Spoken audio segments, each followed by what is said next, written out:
በዚህ ኢንተርቪው ውስጥ የተመለከቱት አላዋቂነቷን ነው።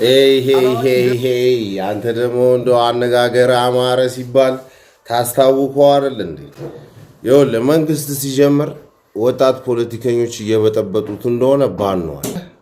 ኤዲሞቷን ታቋለህ፣ ሶሻል ሚዲያ ኡጋንዳ ላይ ታቋለህ። ኤዲሞቷን ይኸውልህ ያልታወቀ ቦታ ሰውረውት እቺ ጣቱ ትታያለች ተቆርጣ ለአመታት የት እንዳለ ሳይታወቅ ለዘመናት የጠፋው ኤዲሞቷ የዚህ የማን ነው? ዮሪ ሚሶቮኒ ነው ምናምን የሚባል ሰውዬ ለዘመናት የቆየ ፖለቲካ ማን ነው? ስሙን ተሳስቼ ከሆነ ሶሪ።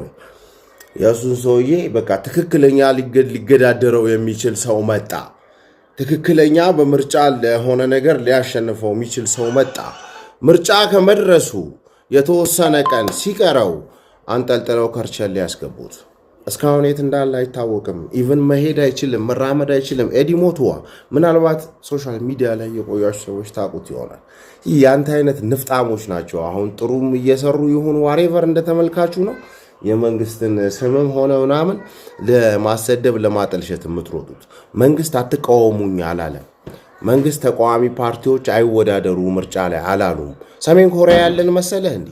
አንተ ዝም ብለህ አርፈህ ገብተህ እዛ መጥረጊያ አንሽጥ መርካቶ ገብተህ እዚህ ሚዲያ ላይ እየመጣ አታስታውቅ። ሲያስጠላ ዋላ